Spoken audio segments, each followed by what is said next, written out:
Hello everyone, I am Ritu Koshik, Assistant Professor in Civil Engineering Department from RPIT Campus Karnal.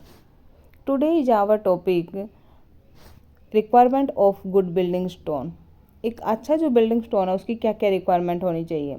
इस topic को हम last video में भी discuss कर चुके हैं।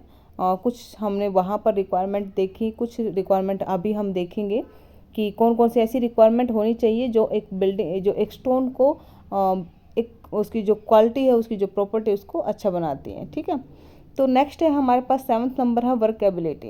एक अच्छा जो बिल्डिंग स्टोन होता है उसकी वर्केबिलिटी भी अच्छी होनी चाहिए। The stone should be easy to dress and shape the required dimension without excessive wastage. Some stone like limestone are easier to work with than other like granite. ठीक है, एक स्टोन आपके पास ऐसा होना चाहिए जिसको आप इजी ड्रेस कर सको, ड्रेस मतलब उसको अच्छे से साफ़ कर सको, ईजिली वो शेप आपको प्रोवाइड हो जाए। ठीक है, जैसे इसमें एग्जांपल है लाइमस्टोन का, और ये काफ़ी इजी है इसके साथ काम करना then other like granite. Next हमारे पास रेजिस्टेंट टू फायर, फायर से मतलब कि फायर को वो रेजिस्ट कर सके। एक good building stone should B fire resistant होना चाहिए। Stone like limestone and granite perform well in fire while certain stone like sandstone disintegrate under high temperature. ठीक है, सैंडस्टोन क्या होता है, फायर रेजिस्टेंस नहीं होता, जैसे ही टेम्परेचर इंक्रीज होता है तो वो डिसइंटीग्रेट हो जाता है, मतलब टूट जाता है। क्लियर है, लेकिन लाइमस्टोन क्या है, वो फायर रेजिस्टेंस है। इसी तरीके से लाइमस्टोन की वर्केबिलिटी भी काफ़ी ईजी है, बाकियों की कंपैरिजन में उसके साथ काम करना ईजी है।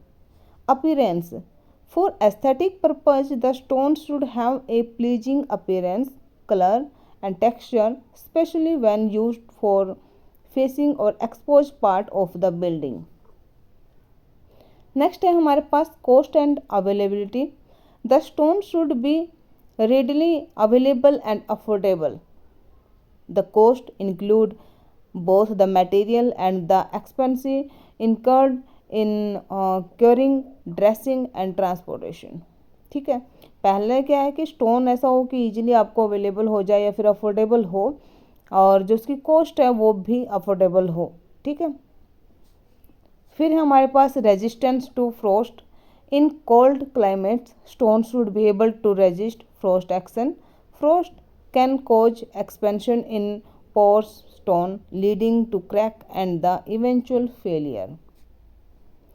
Resistance to chemical attack. In industrial area or coastal region, stone should resist chemical corrosion caused by acids, alkali, and salt. Limestone for example may erode when exposed to acid.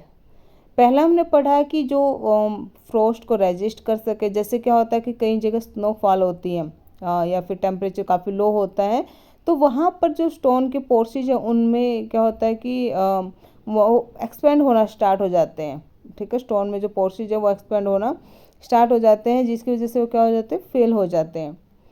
फिर उसी तरीके से chemical attack की अगर हम बात करें, जो इंडस्ट्रियल एरिया होता है, क्योंकि वहाँ पानी जो प्योर वाटर तो होता नहीं, कुछ ना कुछ केमिकल उनके अंदर मिक्स होते हैं, या फिर कोस्टल रीजन की बात करें हम, तो वहाँ पर जो स्टोन होते हैं वो उन पर जो केमिकल रिएक्शन काफ़ी होती है, क्योंकि वो वहीं पर पड़े रहते हैं, और जैसे ये जो वाटर है उन पर एक्ट करता है तो रिएक्शन होनी स्टार्ट हो जाती है, जिसकी वजह से कोरोजन हो जाता है। तो आपका जो एक बिल्डिंग स्टोन की जो हम बात कर रहे हैं कि एक गुड रिक्वायरमेंट उसकी क्या क्या होनी चाहिए, तो वो क्या होना चाहिए, रेजिस्टेंस टू केमिकल अटैक, कि वो केमिकल अटैक को रेजिस्ट कर सके।